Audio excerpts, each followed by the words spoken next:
Strawberries worth millions, wild animals as pets, and palaces fit for legends. Sheikh Mohammed doesn't just live rich, he redefines luxury. Ready for the ride? Let's kick things off with the crown jewel of Sheikh Mohammed's empire, Zabil Palace. Spanning 15 hectares, this royal fortress makes Buckingham Palace look like a guest house. Dripping in opulence, it features 22-karat gold walls, over 200 shimmering chandeliers, and 150 lavish rooms designed to impress presidents, kings, and billionaires alike. But Zabil isn't just a palace, it's an entire kingdom. Tucked behind its lush gardens lies a secret most can't even dream of, a private zoo. Not your average petting zoo either. We're talking roaring lions, prowling tigers, majestic gorillas, and rare birds that look straight out of a fantasy movie. Think Jurassic Park, but curated for royalty. And when he's not playing zookeeper, he's at his elite horse track, racing champion bloodline Arabian stallions. The stables? Fully air-conditioned with round-the-clock vet care. Oh, and just steps away, a personal garage loaded with ultra-rare vintage supercars, some of which the world has only seen in private showcases. This isn't just a residence, it's an empire on display.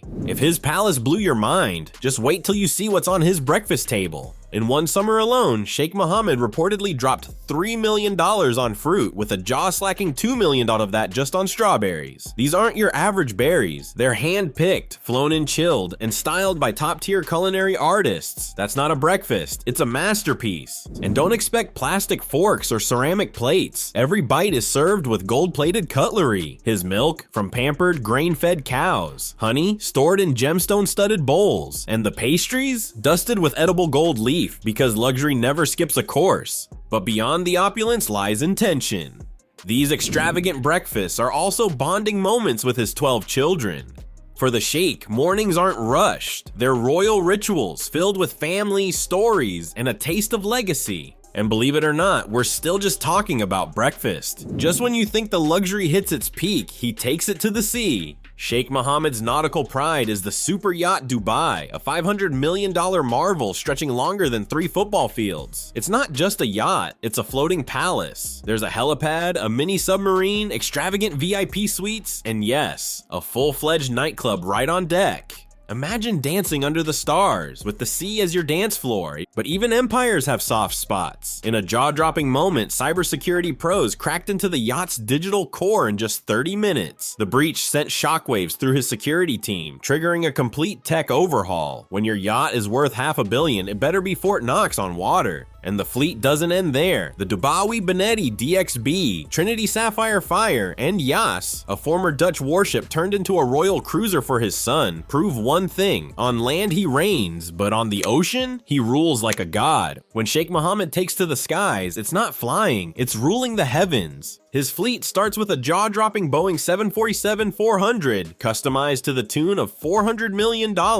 Think goldfish-patterned marble bathrooms, private dining salons, and boardrooms that feel like royal courts. This isn't air travel, it's airborne royalty. Next up, the $250 million Dreamliner. It's less jet, more 5-star penthouse in the clouds. Bedrooms draped in silk, hand-woven carpets, a gourmet kitchen, and even an onboard spa. Every inch whispers indulgence, designed for cruising at 40,000 feet without ever leaving the lap of luxury. Need to hop across Dubai in style?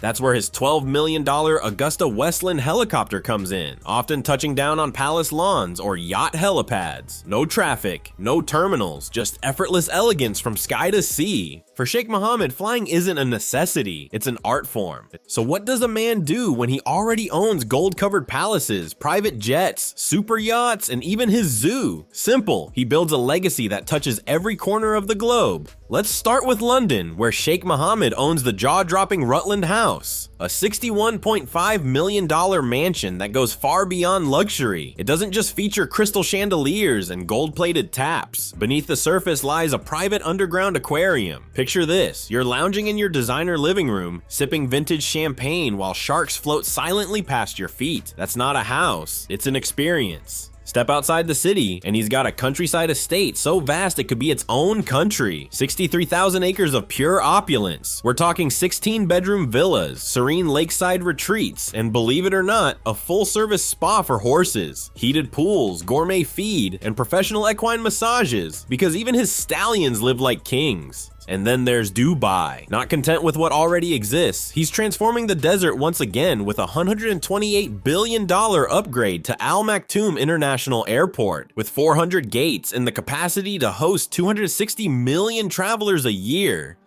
It's set to be the largest airport on Earth.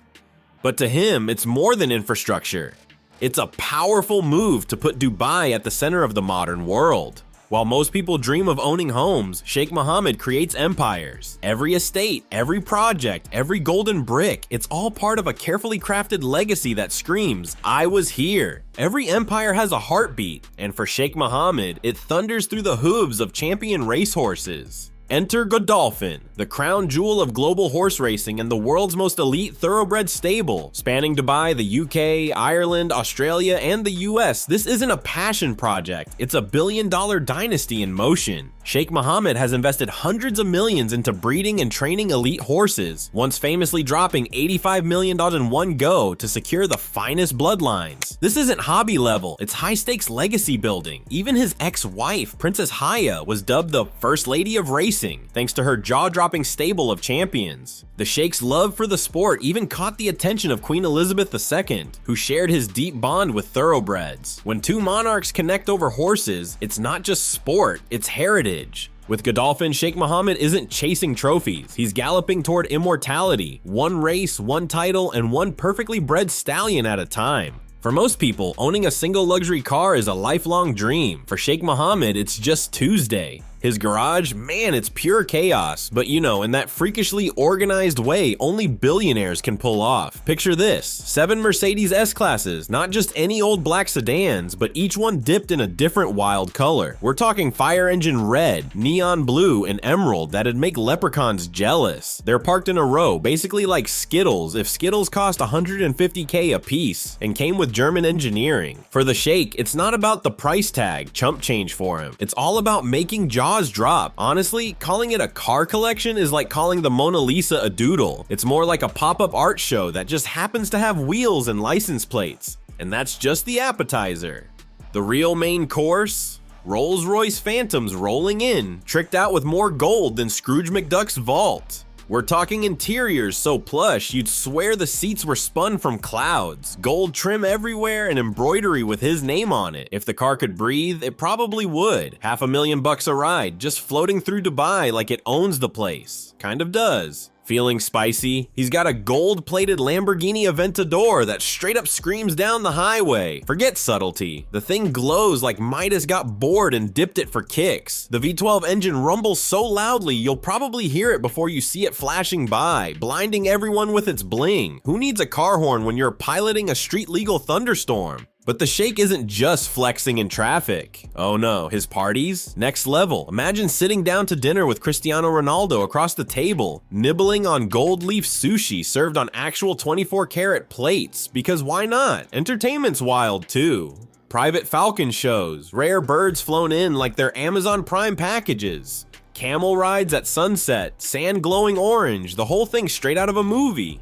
Except, you know, the movie would look cheap by comparison. Even vacations aren't ordinary. Try $850,000 escapes to Italy with private jets, helicopter beach landings, and entire villages rented out for private leisure. In his world, luxury isn't a treat, it's the default. Every car, party, and trip is a statement. When you live like a trillionaire, even your fun makes headlines. Think Mansa Musa was the richest man to ever live. Sheikh Mohammed might just give him a run for his kingdom and his gold. Alright, Musa made Cairo rain gold and threw a party history still gossips about, but Sheikh Mohammed, man's playing 4D chess with the whole idea of legacy. He's not just building for now, he's shaping what people will remember 100 years from today. He didn't just stumble upon a patch of sand and shrug, nah, he bulldozed the desert into a playground for the world's rich and restless, stacking ambition higher than any skyscraper out there. His competition? Forget dusty old monarchs. He's going toe-to-toe with the actual legends, the types who rewrote maps. Genghis Khan had trade routes, okay, but Sheikh Mohammed, he's got jets and Emirates Airlines basically airlifting Dubai into the center of everything that matters. Business, fashion, deals, you name it. Gold? That's so last millennium. The real flex now is influence that seeps through borders and refuses to fade. And look, it's easy to get lost in all that glitz. Palaces, yachts, gold toilets, probably. But underneath all that bling, there's a big, stubborn sense of purpose driving the whole show. His $65 billion housing initiative isn't for elites. It's for every Emirati citizen. Not cramped flats, but smart homes with solar panels, AI-powered security, and green spaces made for families, not headlines. While Musa left behind treasure, Sheikh Mohammed is building a future.